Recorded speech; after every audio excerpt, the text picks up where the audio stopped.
Grow revenue with dehumidifiers and crawlspace encapsulation.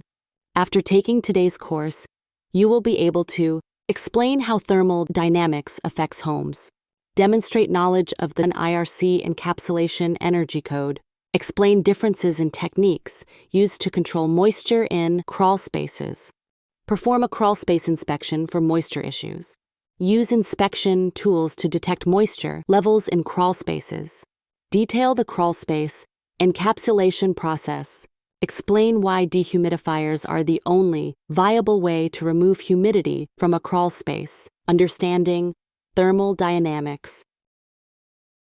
One basic component that I want to make sure that everybody understands, and this is the second law of thermal dynamics, and this is really what we need to think about when we are looking at dehumidification in homes, is hot goes to cold, wet goes to dry, and high goes to low. So anytime that we go in and we try to look at the customer's home when it comes to dehumidification, the answer, we really need to look at what's going on to make sure that when we apply that dehumidifier, it's going to be successful. As we go in deeper on the different ways that code approved ways to condition a crawlspace to manage moisture, we always need to keep in mind this thermal dynamics law. Hot goes to cold, wet goes to dry, and high goes to low. When we look at crawlspaces, it's important to note the fact that there's a lot of opportunity in this area. When I say opportunity, I'm referring to the fact that these areas are synonymous with moisture, termite, and other insect issues. Crawlspace foundations are widely used in building construction throughout the United States. This is proven by the fact that around 250,000 new homes are built on crawlspaces each year. There's also an estimated $76 million such structures already in existence. Due to energy efficiency building codes, green building standard programs, and incentives, more crawlspaces are being encapsulated. These programs are driving for HVAC mechanicals to be in conditioned spaces. According to various surveys, adding a high-performance energy-saving feature like crawl space encapsulation can offer an average 10% return on investment when a house sells. I believe this is important to note because encapsulating a crawl space is a large labor-intensive job and does come with a price tag. So why do we encapsulate crawl spaces? One big reason is for energy consumption. When it's hot outside and that air is coming in below the home, you're going to be heating up that space.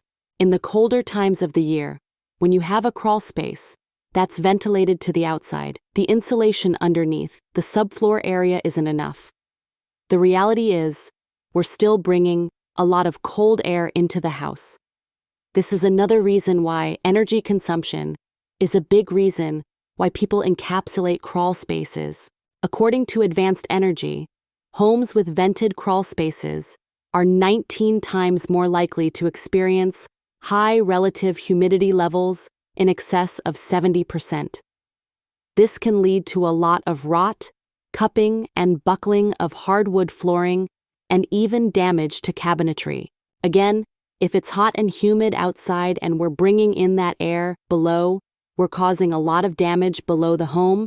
That is ultimately going to go into the house. These high humidity conditions allow termites and other insects to thrive while also providing conditions conducive to microbial growth.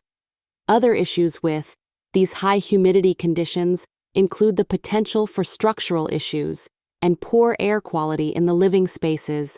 As you're seeing, there's a lot of reasons to not have vented crawl spaces. As we've become more advanced in the construction and pest control industries, we've figured out that encapsulated crawl spaces are a great solution. Overview of the encapsulation process. The encapsulation process involves 4 things that we have to address. First, we have to address bulk water. We can't encapsulate a crawl space and still have water intrusion issues that aren't resolved.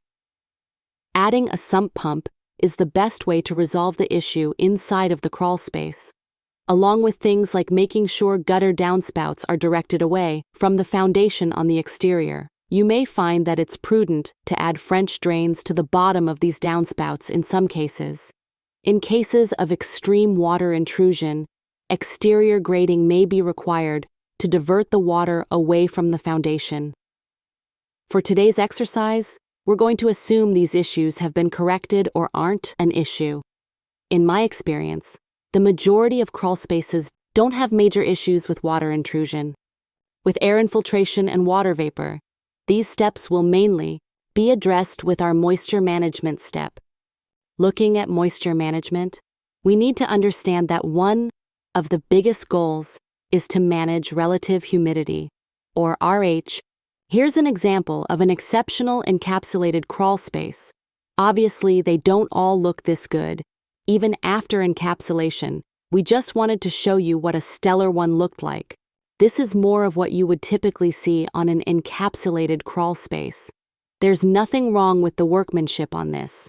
In reality, taking into account the fact that the crawl space floor is never perfectly level, and the fact that you can only stretch the vapor barrier so much. This is a solid encapsulation. With this crawl space encapsulation, we have a good vapor barrier on the floor and the walls. The issues related to air infiltration have been addressed not just from the outside into the crawl space, but also from the crawl space into the living space. Moisture management. Even in closed crawl spaces, without proper engineering with some moisture management system, they will still experience high humidity levels. This is especially true in the times of the year when the humidity is high outside. This is the time of the year when damage to the home is most likely. Anyone in the home with respiratory issues may have their breathing affected due to microbial growth in the crawl space area. In the pest control industry, we all understand that pests like high humidity, and this always leads to more conducive conditions for pests. At 85% humidity, we get wood rot and blistering of paint. At 75% and above, we get cupping of wood floors and stains on walls and ceilings. When you're consistently above 60%, each conditions are ripe for mold, mildew, and microbial growth. When it comes to mold amplification, it's important to note that mold needs 3 things to grow: organic food source, elevated moisture, and temperatures in the 59 to 86 degree range. Crawl spaces provide ideal conditions for mold amplification, even closed, encapsulated ones. I'm saying this because when a crawl space is enclosed, it can still have that elevated moisture, it can still have those temperatures, and can still have an organic food source. The point being made here is, these closed crawl spaces are still going to be a problem if they're not using something to remove moisture. We put this in the course because we wanted to remind you that you should never use the word mold unless you are a certified mold remediator. Microbial growth is a much better term to use in place of the word mold, since there is a form of microbial growth in this crawl space. And it does need a defining term. This is something you would commonly see when inspecting crawl spaces in the humid parts of the country. The number 1 photo for crawl space mold is efflorescence, which is minerals coming through the block foundation. This is not mold. If there is mold, we would encourage you to have that homeowner hire someone that is certified to perform mold remediation if you're not qualified. To stop mold or microbial growth, you have to control moisture and the moisture content in wood. The wood moisture content should be less than 16%, and the relative humidity throughout the space should be maintained below 60%. With uncontrolled relative humidity, wood will swell. This is particularly a problem with the floor joists and subfloors in crawl space areas. Encapsulation Energy Code 2021, IRC. We are now going to talk about building code and all the ways that are acceptable ways to condition a crawl space. One reason why we're bringing up the 2021 code is because it's the latest code. The previous code was put out in 2018, and you need to remember that the 2021 code trumps the 2018 code. When it comes to the 2021 Code on Unvented Crawl Spaces, in Section 2.1, continuously operated mechanical exhaust ventilation needs to be at a rate equal to 1 cubic foot per minute for each 50 square feet floor area, including an air pathway to the common area, such as a dot or transfer grill, and perimeter walls insulated in accordance with Section N11122-11 of this code. I'm showing you all of this information because when you go into a crawl space that has been closed, by code it has to have the correct exhaust, ventilation, air pathway, and wall insulation. The other purpose of this is you being able to detail on an inspection why a closed crawl space isn't meeting code and provide the client with a solution to help solve the issue. In Section 2.2 of the code, the conditioned air supply has to deliver at a rate equal to 1 cubic foot per minute for each 50 square feet of underfloor area, including a return air pathway to the common area, such as duct or transfer grill. Perimeter walls are to be insulated in accordance with Section N1102.2.11. In Section 2.3, the plenum in existing structures must comply with Section M1061.5. if underfloor space is used as a plenum. I've never seen underfloor spaces used as a plenum, but we did want to mention it since it's part of the code. In Section 2.4, the code requires dehumidification sized in accordance with manufacturer's specifications. With continuously operated exhaust ventilation, one of the pros is that the equipment is relatively inexpensive. You're going to see that as we go through this. The equipment is going to be relatively inexpensive, and that's why builders typically like to go this route. Then, we commonly see other contractors come in and try to sell a conditioned crawl space cheap and cut all the corners to do it at a low price. This leads to situations where the moisture never really gets controlled. Once the crawl space has been conditioned correctly, the air infiltration issues and bulk water issues have been solved. All we need to worry about is relative humidity. What I am alluding to here is the fact that conditioning really means moisture control.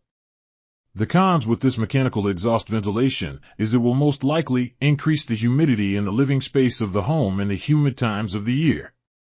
I'm going to show you why in just a minute. This system is not good for indoor air quality and can cause comfort issues throughout the house.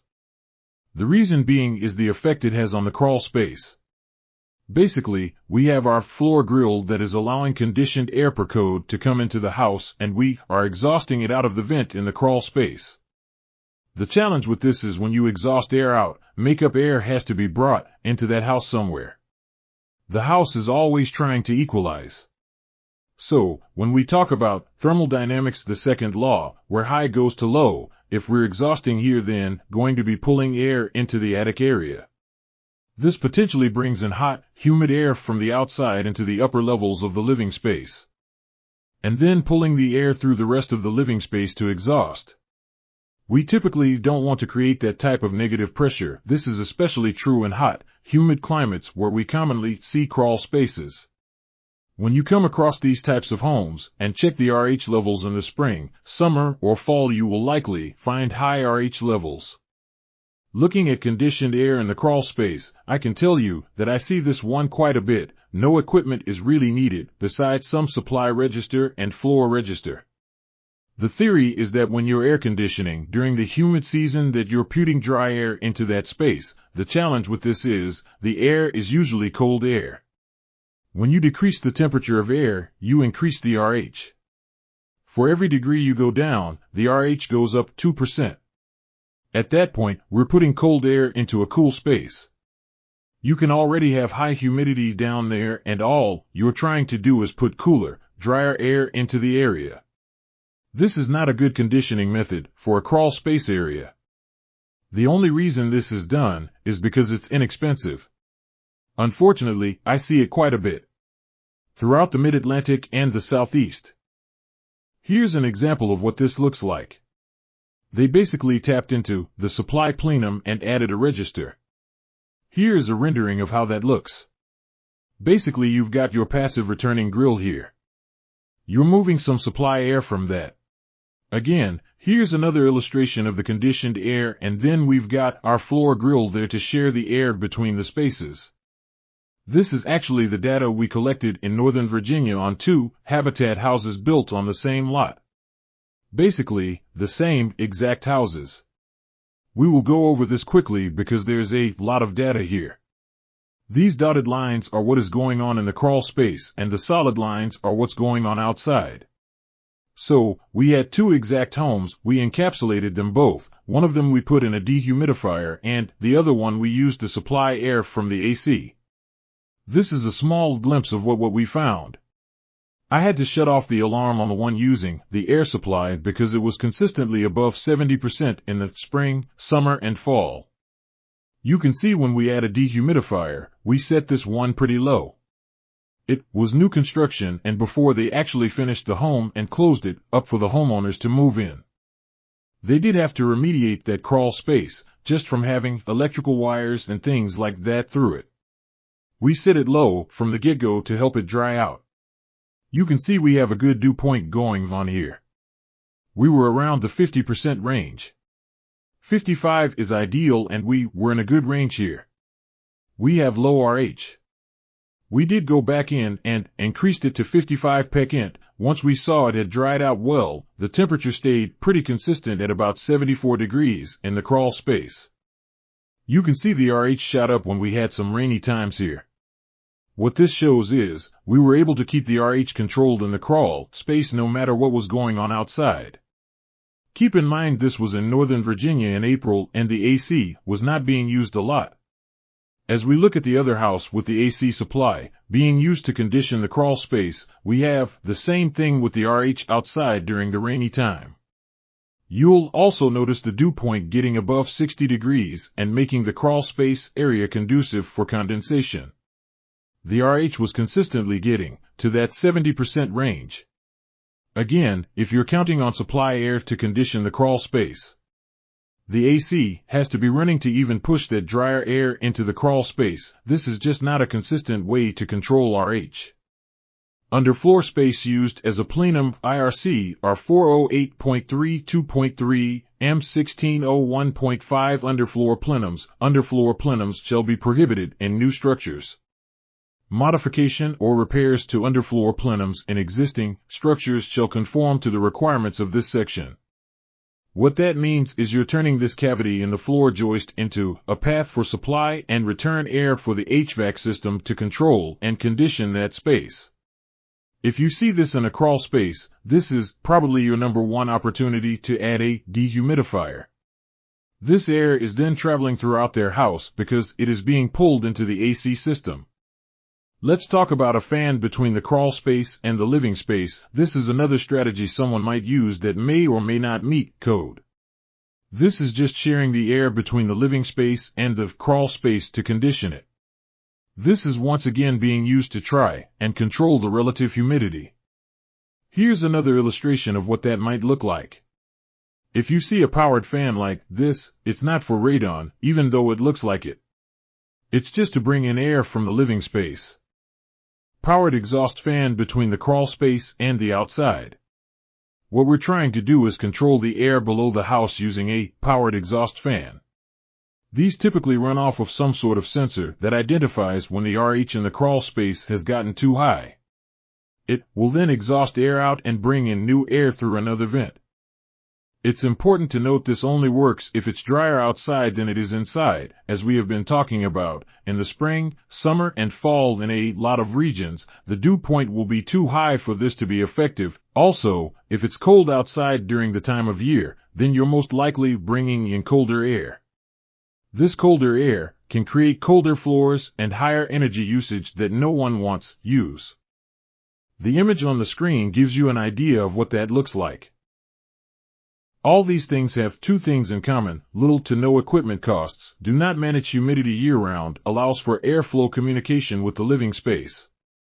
These techniques may save a few dollars, but the goal of managing humidity isn't met and the whole purpose has been defeated. Because this allows communication between the crawl space and living space, those of you in the pest industry dealing with termites. At times there will be chemicals that have to be used in the crawl space. Typically, you would not want those chemicals being pulled in or shared with the living space. Things to look for in a crawl space include musty odors. When you walk into a living space with musty odors, that's most likely because 50% of the air in the home is coming from the crawl space. This is more often during the heating times. In reality, though, the air is going to be shared year-round with any of the methods we have been discussing. Whenever you smell these musty odors, you will need to take measurements of how high the RH is in the crawl space. This is something very important to be able to share with the homeowners. When you see the homeowners have the thermostat on a low setting, it could be more of a comfort issue. It doesn't matter if it's because of high RH or temperature. The first thing they are going to do is go to their comfort control center and start cranking down that thermostat. It very well may be because they have high RH in the crawl space. Potentially, if there's condensation on the ductwork, that means there's high RH in that crawl space. Microbial growth can be an issue at that point. We don't know what it is, but there's an environment that is allowing some growth. You may see a portable dehumidifier where they went out to somewhere, like Home Depot, and picked one up. You may even see these portable dehumidifiers in the living space. Another thing to look for is portable air cleaners. If you see these in the living space, this tips you off there may be an issue in the crawl space. Finally, any cupping or other hardwood floor issues would be another telltale sign of issues in the crawl space.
wood as a construction material.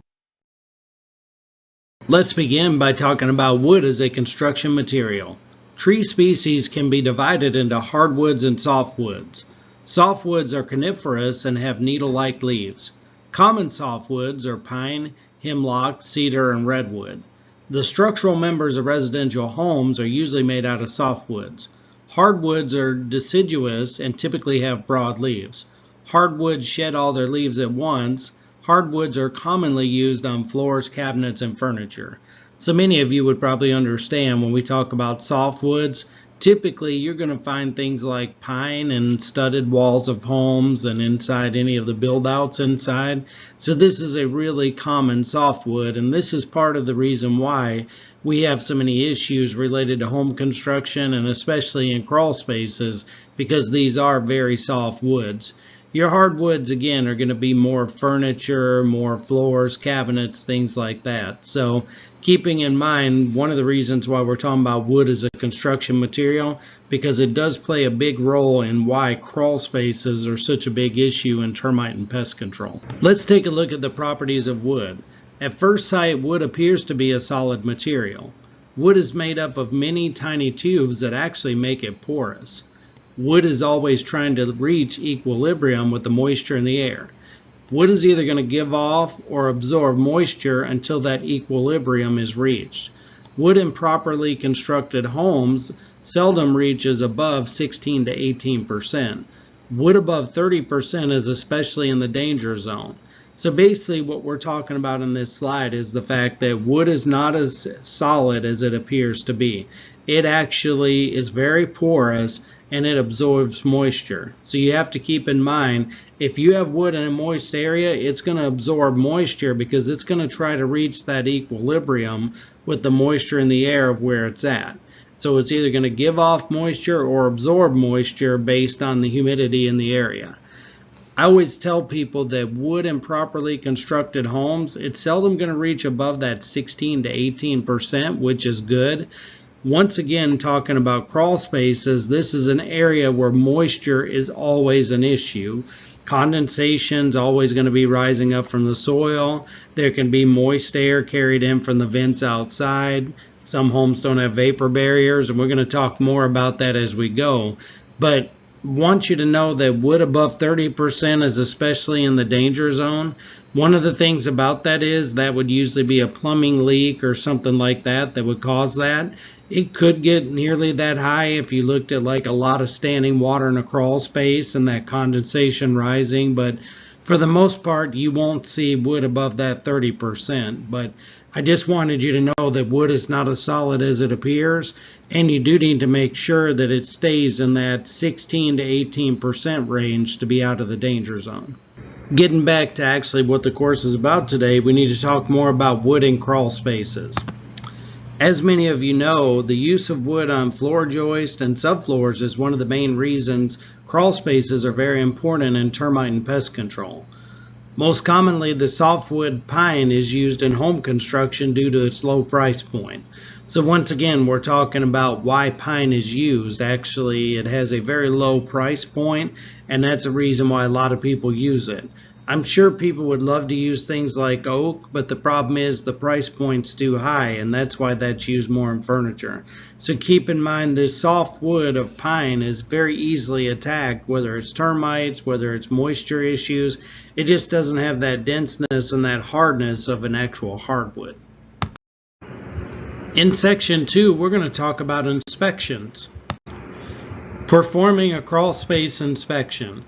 Remember, performing a crawl space inspection is a complex undertaking. One of the first obstacles you may face is the clearance from the floor joist to the soil grade. As you can imagine, instances where you have less than 18 inches can make crawling these areas virtually impossible. Keep in mind the fact that it's worth all the effort to crawl the tight spaces because you will find issues that need to be resolved. And I tell people this all the time, it's very important to get in these crawl spaces because if you don't, you're not really taking care of your customer.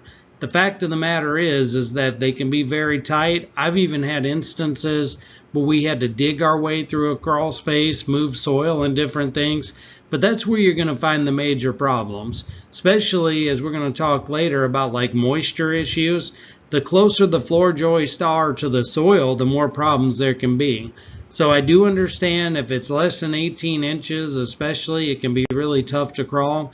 But you really want to get underneath there. It's going to be good for your business, good for the customer, and everybody's going to win. So what type of tools would you need when doing an inspection? You know, if you ask different people, you're going to get a wide variety of answers to this question. I would definitely tell you this, just looking on our screen, one of the things that I like are tweezers and probe tools. Definitely like brushes. Flashlights are imperative. You really can't do an inspection at all without a flashlight. Black lights can be good to show things like urine, things like that. A good inspection mirror as well, because with a good inspection mirror that's flexible, you can look up underneath things and behind things a whole lot easier. Now obviously you could use things like an aspirator, a white rubber mallet. Specimen vials can be good just to collect any insects you may find.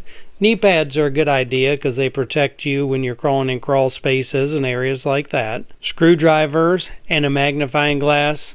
And of course a Termatrack eye tracker we really like because there's a lot of functions that can help you do a great inspection. Inspection techniques and equipment. As we mentioned before, good light is essential. The inspector should carry an extra flashlight to prevent unnecessary delays during inspections. A heavy jackknife, awl, or dental tools for probing into the wood is also a necessity. A thick piece of spring-sealed or a hacksaw blade is needed for testing earth-filled porches. A screwdriver, measuring tape or wheel, and a small hammer should be included with your equipment. A light, strong ladder is essential. Coveralls, a stocking cap, gloves and knee pads, chalk, respirator, telescoping mirror, hand microscope, magnifying glass, and an eye tracker make up the balance of the essential equipment. Some inspectors carry cameras or use their phone to photograph special conditions. A legal-sized clipboard equipped with inspection tags, ruler, and pencil is handy to sketch a diagram of the structure and make notes of findings. So the way to get started on the inspection is to enter the crawl space and inspect in a clockwise format. You can see the little diagram we've drawn here where you actually see the crawl entry door. You're going to go in and you can see yellow marks on this diagram to where we're actually showing where you shine the flashlight to all the walls and you take a look at everything. Always do it in a clockwise format to make sure you shine all walls. Now I do understand there can almost be like separate rooms and things inside of a crawl space. It's almost kind of interesting how you can go through a little opening and end up in another room. But keep in mind, if you work in a clockwise format, even if you're in a main crawl space that opens up to a smaller one, you just go into the smaller one, do the clockwise format, come out, and then pick up right where you left off in the main crawl space. But this is a way to make sure you don't miss anything. Inside a crawl space, there's just so many different things that can be going on. You really need to get a full idea of what you can see while you're under there. So go in, do the clockwise format inspection, but keep in mind you're also going to need to write things down when you get out. So you really either got to have like a notebook in your pocket, maybe a little notepad, or have a good memory of the things you see, because once you come out of that crawl space, there's going to be a lot to figure out in your mind when you're drawing a diagram and things like that. And you really want to make sure you note everything. And again, take photos as you go, because this will help you doing the inspection and help you draw the diagram at the end. One of the biggest things you're going to run into in a crawl space is termite activity. Once again, you're going to need to make sure you're shining all walls to look for things like this. You also need to look at the block piers in a crawl space to make sure there's not any activity around those. So as you can see in the photo here, there's some nice big termite tubes that have built up the outside wall of a crawl space here. Piers is the same way. I mean, the block piers that the crawl space sits on, you're going to find activity around those too, especially when it comes to termites. So you need to make sure you shine all these areas. Once again, you're going to need to be looking for things like the tubes. You're going to need to be looking for moisture, Obviously, as you go, you're going to see more and more things. Like in this particular crawl space, the vapor barrier was really broken down. So there's just a laundry list of issues you can come across, but make sure, again, you're shining all the walls, the piers, and make sure you're keeping a mental note or a notepad to write down your inspection findings when you're done. The photo on this screen is a picture of termite tubes found in a crawl space in Florida. One of the things I want you to be aware of is the fact that drywood termites can also infest crawl spaces. This is going to be most common in the Gulf coastal states to the Carolinas, even places like New Mexico, Arizona, and California. So if you're in the Midwest, the Northeast, the Upper Plains, you're definitely not going to have a problem with this. But it is something to note that there can be drywood termites, and you're going to be looking for things like frass and their fecal pellets in the crawl spaces. The eye tracker made by Termatrack can aid us in identifying if the termites are active or if it's old evidence. Another interesting thing you're going to come across in crawl spaces is fungi and microbial growth. There's a lot that could be said about these things, and each state has a different idea of how they look at this as far as treatments, as far as what you need to write down on inspections. But I did want to let you know that fungi are common in crawl space inspections. This is especially true in more humid areas in the eastern U.S. and along the Gulf Coast and even in the Pacific Northwest. So if you're in a drier area, say like West Texas or Arizona, California, Nevada, you may not see as much of this because the relative humidity is so much lower. In this photo here, these are fungal spores of a crawl space we observed in the state of Tennessee. But I just wanted everybody to know, really look at the floor joists, look at areas that might have fungi like this. You can even take your finger and smear across them and see if those fungal spores smear, then you're definitely going to know they're active, whereas they could be dead if they don't smear. But again, if you're seeing them, it's better to err on the side that they are active and is something you need to look at performing treatment for. On this slide, you're just seeing a couple more examples of fungi. You can just see they're just little plant-like growth that grow on the wood. So whenever you see this, it almost looks like specks, but they're a little bit taller. You're definitely going to know this is fungi you're seeing. Another thing you need to think about when you're doing your inspection is if the fungi is active or not. As you can see in the photo here, you would actually take your finger with your gloves on, rub across the fungi and see if it smears. If it smears, it's definitely active. This is going to help you out when you think about how to remediate problems in the crawl space. If you're dealing with an active fungus, it's definitely different than if you're dealing with one that's dried up. So keep in mind you always want to do the smear test to see if the fungi is active or not. I wanted to talk to you a little more about surface molds and sap-stained fungi. Surface molds discolor the surface of the wood. Surface molds do not weaken the wood, which is very important to know. Surface molds are usually green, black, and orange or powdery in appearance. Concerns with these are respiratory and not structural, and that's a big deal because a lot of people are concerned about microbial growth and how does it affect the structural members of the home. These spore or seeds of surface molds grow quickly on moist wood. Large quantities indicate excessive moisture. Control involves reducing or eliminating the source of moisture. So I want everybody to know again, surface molds can come in multiple colors. I don't really have a photo necessarily of the orange ones. If you've ever seen the orange powder surface molds, they're very interesting. They are a bright orange color. It's kind of impressive what they look like. But I want everybody to know that these are more of a respiratory issue. At the same point in time, most people, if you showed them photos of these, wouldn't be happy that's going on in the crawl space of their home. So you need to just keep in mind as you're thinking about treatment plans, how you can solve these.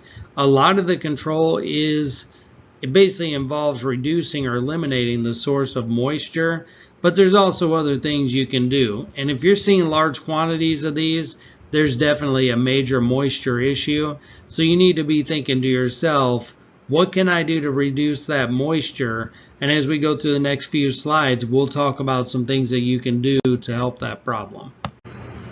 In this slide, you're going to see some surface fungi. As you can see on this surface fungi, it's actually a yellowish orange color mixed in with some greens, but it's a real powdery looking fungi. This is something I wanted everybody to see because this is something you will run across in crawl spaces. Typically ones that have a pretty good moisture content, but it's kind of impressive to see. It can even be like a really bright orange, kind of like an orange, the fruit itself, but here it was a little bit discolored. But the point is that you will come across things like this in crawl spaces. We're going to look at wood decay fungi. This is a little bit different because a wood decaying fungus cannot make or capture its own food. It actually feeds off materials such as wood. And I want to stop there because you can figure out in your mind that if it's feeding off the wood, then we've got some major issues that can happen. Obviously, with the name like wood decay fungi, you already know that it's definitely doing some damage to the wood and the structure itself. The wood decay fungi secrete enzymes that break down wood components into sugars. The body of the fungus is made up of long thread-like strands. Strands combine into mats that produce reproductive structures. Severe wood decay can occur in wood with greater than 20% moisture. These are going to break down and compromise the integrity of the wood. So once again, people are definitely concerned about like the respiratory issues we talked about in the last slide, but they're going to be even more concerned when you're breaking down the structural integrity of their wood. So you really need to do a good inspection when it's coming to something like this because structural issues are going to be a big deal. My advice is when it comes to structural issues, I wouldn't stay too much on that with people because most of us are not structural engineers and we really need to think about what we say to people. And if we do think there's a major structural issue, we might suggest that they hire a structural engineer. But I do want you knowing that with severe wood decay, it's usually going to be greater than 20% moisture. So as you're going through crawl spaces, and we're going to even talk about moisture meters, the amount of moisture in percentage is going to be a big deal on telling you kind of what you're running across and what you can do about it. On this screen, you can see photos of brown rot. If you look especially at the photo on the left, you'll see that brown rot can crack perpendicular to the grain.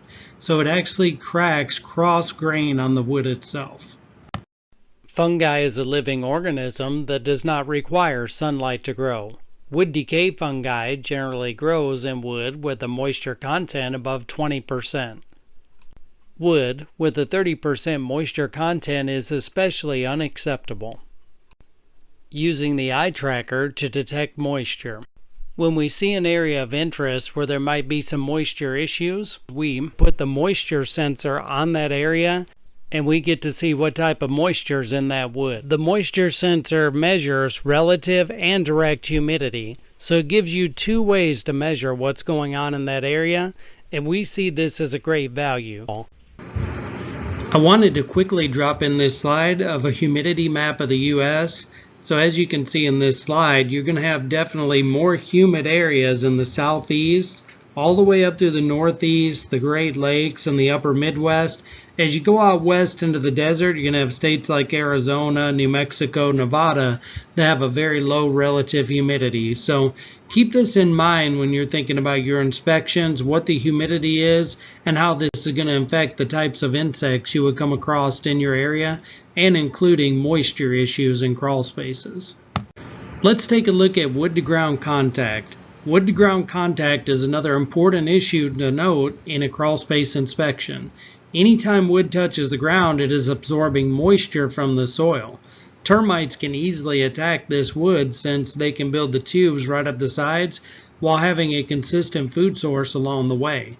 So many of you have probably seen this where you got some wood to soil contact, and many times, depending on where you're at in the country, you're going to see termites kind of working their way up the wood through the tube. So keep in mind wood to ground contact is something that you're going to want to note on your inspection sheet, but it's also something that has to be taken care of. It's definitely going to do nothing good in the future, whether it's termites, whether it's wood rot. Everything is going to be able to attack that wood because its proximity to the ground touching there and moisture coming up it. One of the other things you need to note when you're doing your inspection is the condition of the vapor barrier. That's why we titled this slide, Is There an Adequate Vapor Barrier? Now, obviously, when you're doing your inspections, you're going to look for things like a bunching up of the barrier itself. Maybe it's been pulled back in areas. It can have leaves on it. It can have soil. It can have debris. I mean, there's just 50 different things that can be wrong with a vapor barrier. But you definitely need to note the condition on this, because a good vapor barrier is imperative to keeping the moisture down and the condensation from rising up to the floor joist. As we've been mentioning, areas of the country can be more prone to this in the Gulf coastal states, the Northeast, the Midwest. But anywhere you're at in the country, make sure your vapor barrier is good. Make sure you note this on your graph, and make sure it's something you look at when you're looking at remediating issues in the crawl space. In this slide, I wanted to show you real quickly a couple photos of vapor barriers. The one on the left is definitely the bad vapor barrier I showed you in the last slide. The one on the right is a good vapor barrier. This one just happens to be in white. A lot of people will use black. As long as it's 6 mil or bigger, that's fine. And in this one, we actually ran it up the piers a little bit and capped it off with some tape. But I wanted you to kind of see the difference real quick of what a good vapor barrier looks like as opposed to a bad one. Moving further along on our inspection, we need to look for things like debris in the crawl space. Debris in a crawl space is obviously another conducive condition. Debris often has cellulose material in it, such as wood.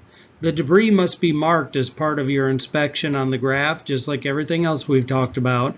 Debris always needs to be removed later. So as you can even see in this photo here, there's definitely things like wood and debris under crawl spaces usually. Any of that is going to be an absolute buffet for termites. So this is an extreme example here of wood in a crawl space, but I can tell you people have things like old boxes, stored items with paper in them. Those are going to be major things to take care of to get rid of or prevent termites in a crawl space. Plus, you need to be able to get around under there, and you also need to be able to lay a vapor barrier or at least check the barrier underneath debris to see if it's still good. So definitely part of your plan in the inspection is to write this stuff down and then make a plan later to remove debris in crawl space. I gotta tell you, there's so many things we can look at on inspections of crawl spaces that we could probably be here all day and not list them all. But I did want to mention that now that we've done all this work on the inspection and everything else, make sure you're documenting it well. So we mentioned before that each one of these steps you're finding wrong, you're going to need to document on a graph. For the sake of time in this course, we're not going to go over the whole graphing process, but just make sure you're putting all your findings, again, of termites, general insects, moisture, debris, ventilation issues, and other conducive conditions that are noted. These are the things you're going to need later, because you can't really build a good treatment plan without having good documentation of what you found. Then it's much easier to make solutions to solve the problems you have. In the next portion of our course, we are going to use materials provided by Santa Fe dehumidifiers on encapsulating a crawl space. On this slide, you are seeing a list of recommended supplies. Our first supply would be a 12 mil CrawlGuard reinforced liner. Our second supply is a CrawlGuard sump pump kit. Our third supply is a 7 mil white sealing tape.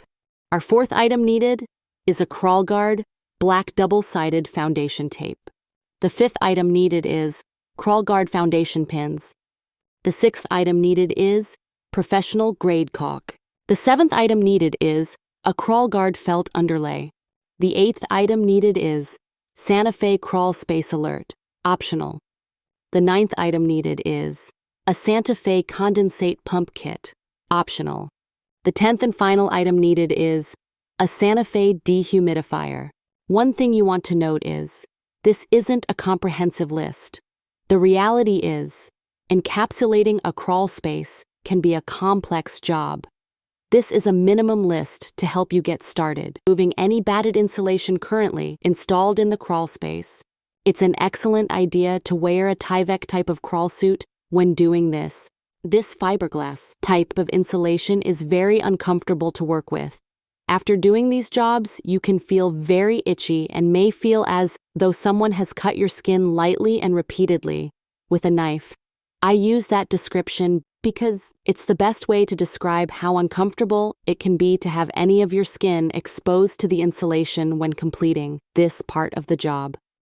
As you're pulling the insulation from the bottom of the subfloor, use a tarp to stack the insulation on and pull it in batches. This is much easier than dragging it piece by piece out of the crawl space and to the haul-away point. Reinstalling insulation. It's important to note that customers will typically want new insulation reinstalled.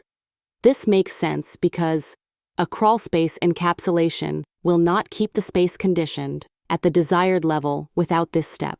In my experience, the best way to re-insulate a crawl space is with foam board insulation. Measuring the foundation walls. In this step, we are going to measure the foundation walls vertically and horizontally. This will give us the required dimensions for the foam board insulation. Once you have your measurements, using a set of sawhorses outside of the crawl space is the best way to support the foam board while cutting it. A T-square is a great tool to keep you in line when marking your measurements. And next, we can use our circular saw to make the cuts we just marked in the last step. We can now bring our cut pieces of foam board into the crawl space. It is very important to make sure you lay them out correctly in the crawl space. What I mean by saying this is, the crawl space walls are typically varying heights, and you must make sure to code the foam boards correctly in correlation to where they will be placed. I use a method of writing on the block walls a number, and then writing a number on the corresponding foam board piece in magic marker. I always write the number on the side of the foam board that will not be visible when installed. This is because you may not always be encapsulating over your foam board insulation and don't want the writing to show for aesthetic purposes.